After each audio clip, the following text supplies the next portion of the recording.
Здраво, драги родители! Добре дојдовте на уште едно ново видео за свесното родителство.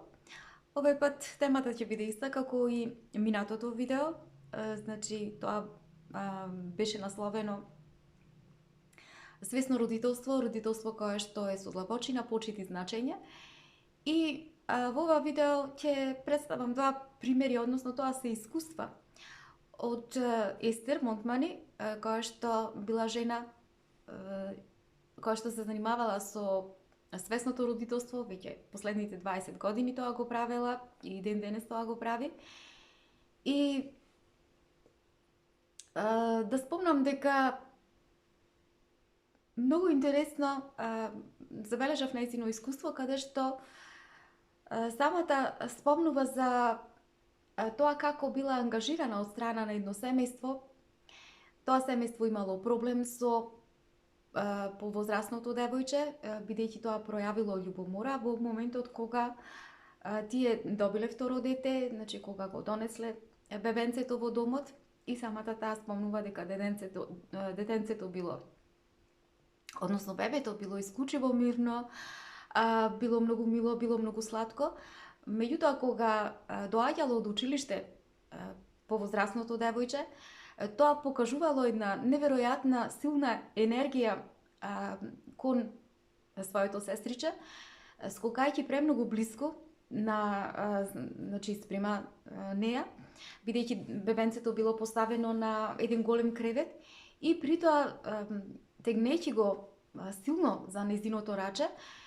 И од ова однесување лесно Естер можела да забележи со колку оваа енергија со која што настапила била содржала една голема количина на лутина, и во тој момент, гледајќи го однесувањето на девојчето, сватила дека ќе треба да постави веднаш граници, чисти граници. И со тоа што му рекла на девојчето: не ти дозволувам така да го тргаш рачето на твојата сестра, ниту пак ќе ти дозволам така да скокаш силно и блиску до твојата сестра. И веднаш, значи, ја поставила раката помеѓу неа и нејзината сестра со цел да го заштити бебето. И меѓутоа, ова што го кажала Естер, значи воопшто девојчето не го слушало, не ја разбирала, не сакала да ја се ослуша и упорно продолжувала понатаму уште посилно да скока на креветот, се повеќе, доближувајќи со неа. И кога Естер сето тоа го гледала, свесна била за намерата на девојчето, кое што сакало да она што сакала да го направи, и рекла: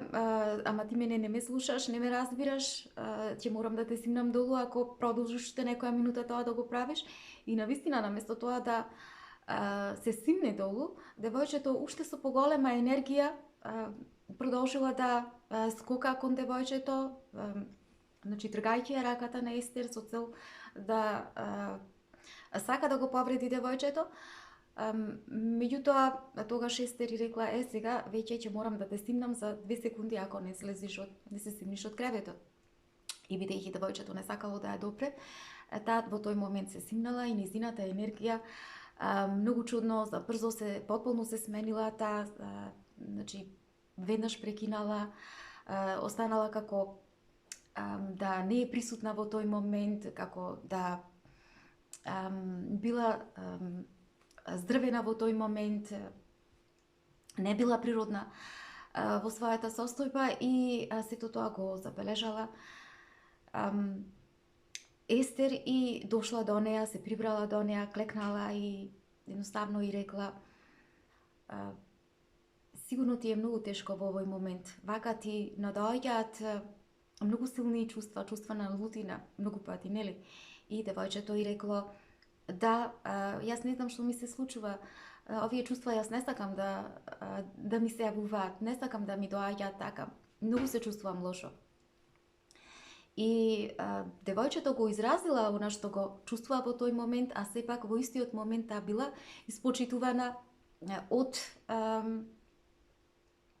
страна на Естер, значи затоа што Естер потполно ја разбрала, го почувствувала нејзиното страдање, но истовремено и девојчето сватило дека таа мора да ја штити од нејзината лоша енергија. И преку тоа, значи, што и го дала соодветното внимание Естер, била разбрана, била сослушана од нејзина страна, девојчето го сватила тој момент како момент на заедништво и едноставно решило да се отвори спрема. Естер решила да ги сподели своите подлабоки чувства и да го сподели нејзиното страдање. Она што не можело со значи нејзините родители тоа да го извлечат од неа. Меѓутоа, што напомнува овде Естер? Овде Естер вели дека вообичаено е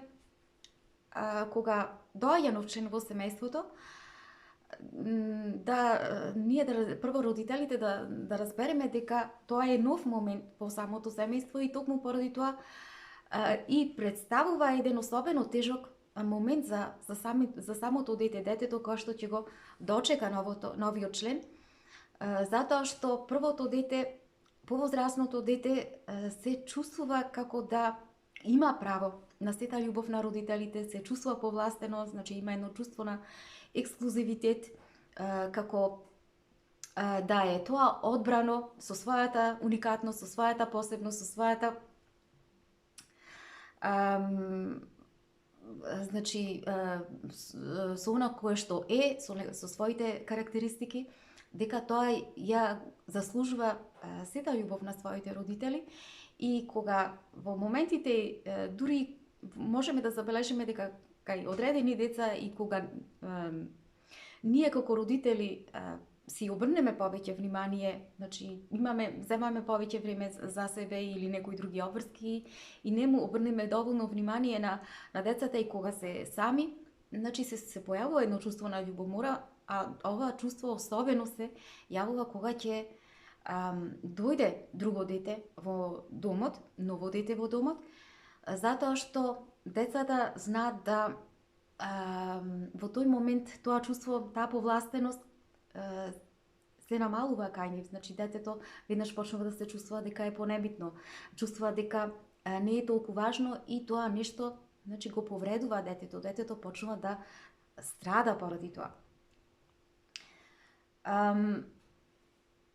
Меѓутоа, бидејќи родителите не можеле доволно ова нешто да го разберат кај своето дете и самата Естер му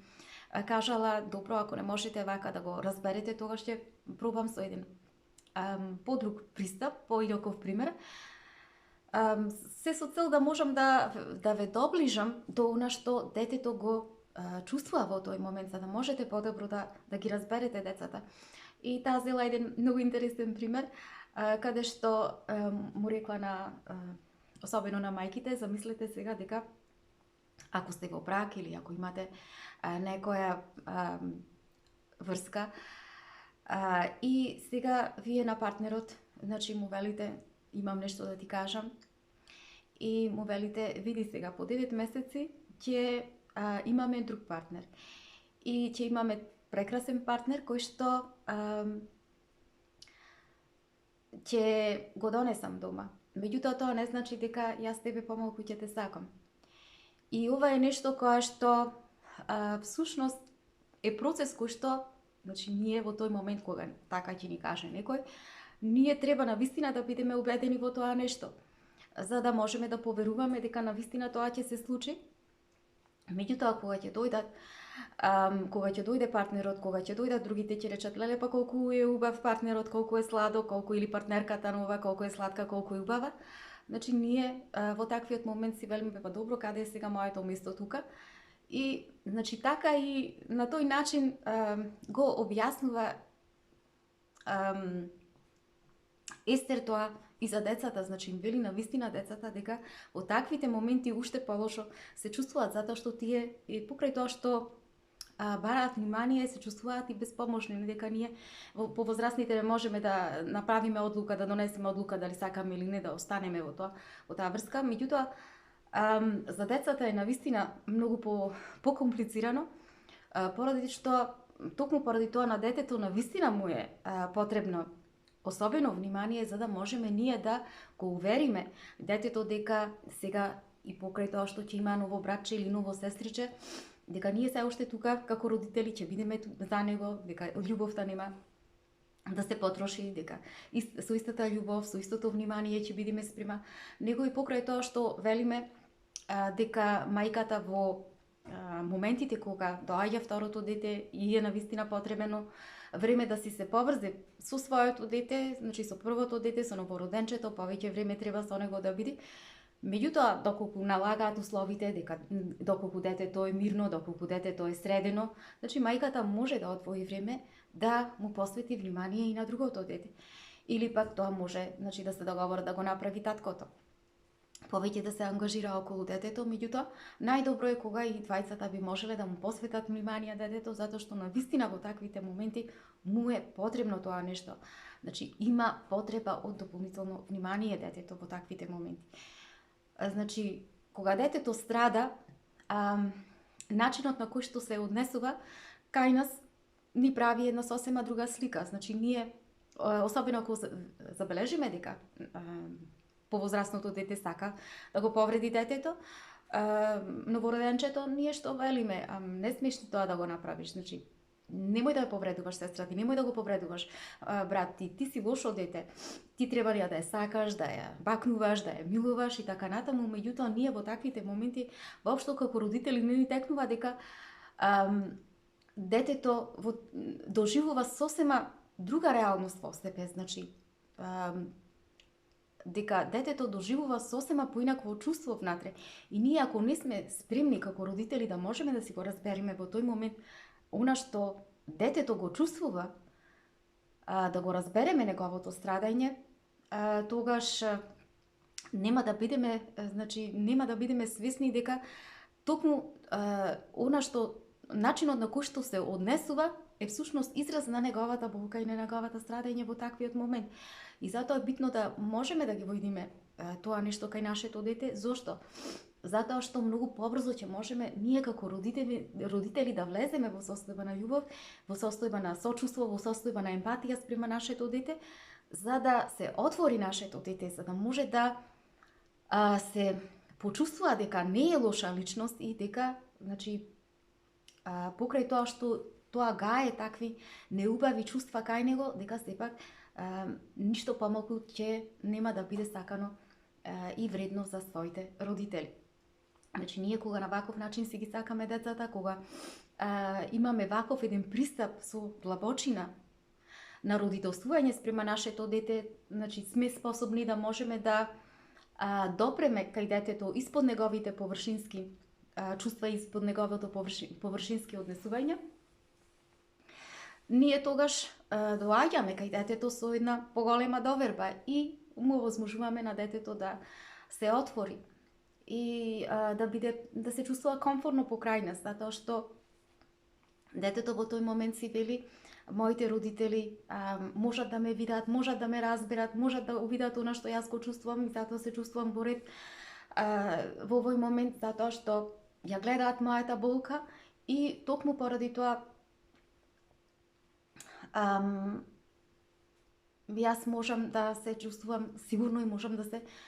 чувствувам безбедно со нив во овој момент, затоа што нема моите родители да ми дозволат тие лоши чувства да ме повредат мене или да сакам да го повредам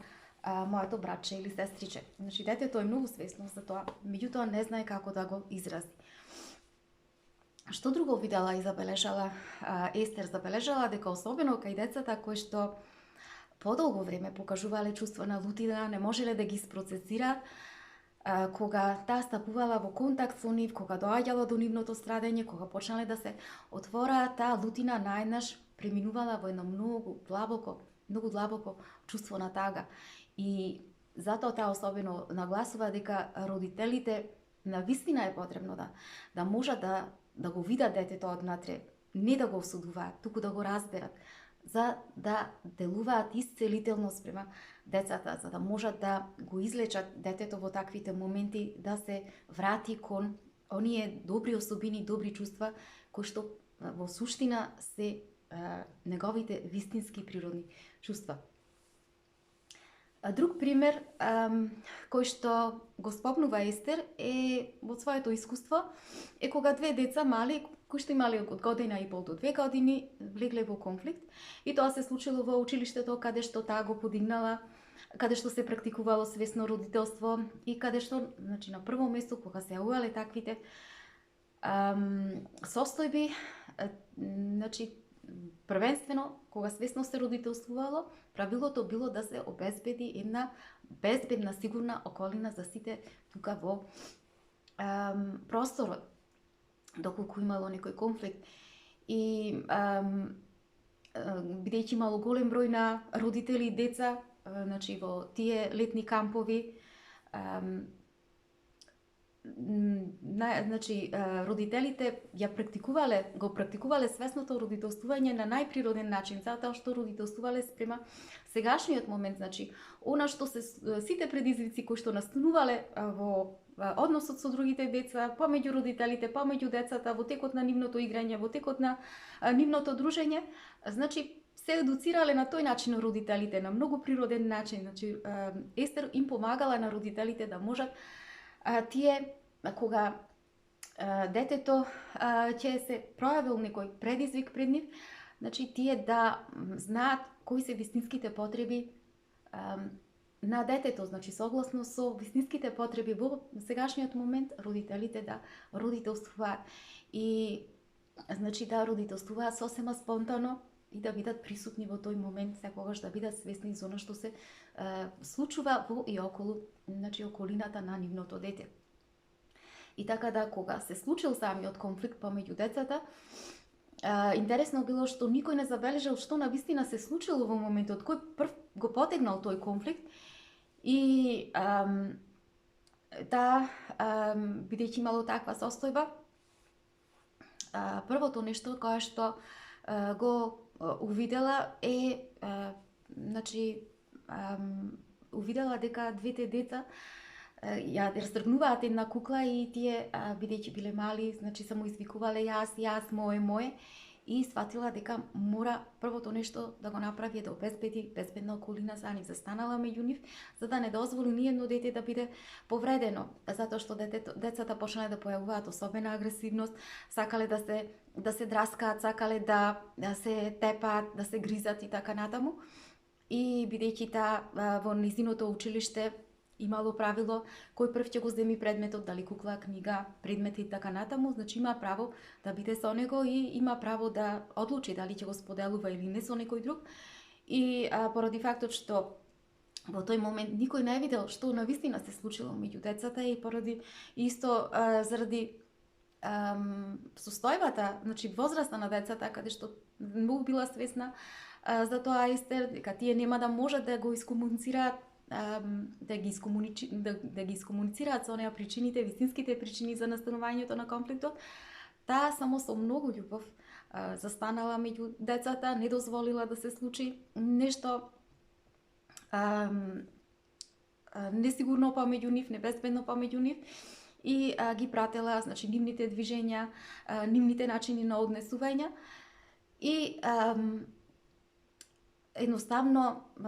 не дозволила децата да се повредат, затоа што кога децата се во состојба на лутина, значи тие сакаат да фрлат, сакаат да драскаат, сакаат да мават, да кршат, значи најбитно е децата да не се дозволи тие да се повредат еден со друг или пак да повредат некое друго дете. И при тоа, значи во тој момент да се делува, ако треба цело време да се биде со нив, се додека не се разделат со многу љубов, со многу сочувство, а самиот момент после кога ќе спласнат чувствата, кога ќе спласнат емоциите, кога ќе спласне лутината помеѓу децата, сегашниот момент е тој кој што ќе каже што е она што навистина треба да се превземе во таа ситуација, во таа состојба. Значи да разбереме и најбитно е дека децата не се лоши, туку едноставно дека нивното однесување е резултат на нивно одредено страдање во нив. И значи кога свесно се родителствува, Естер нагласува што е потребно, најбитно за родителите. Најбитно е родителите да се издигнат во таквите моменти, над целата ситуација, над целата состојба, со многу љубов, со многу почит и со поставување на чисти граници, која што представува основата за да може да се создаде една здрава средина, една здрава околина, каде што децата ќе можат да се исцелат и да се изврши една трансформација нивна заедно со родителите. Драги мои, тоа би било се за ова видео. Имајте убав ден, се гледаме.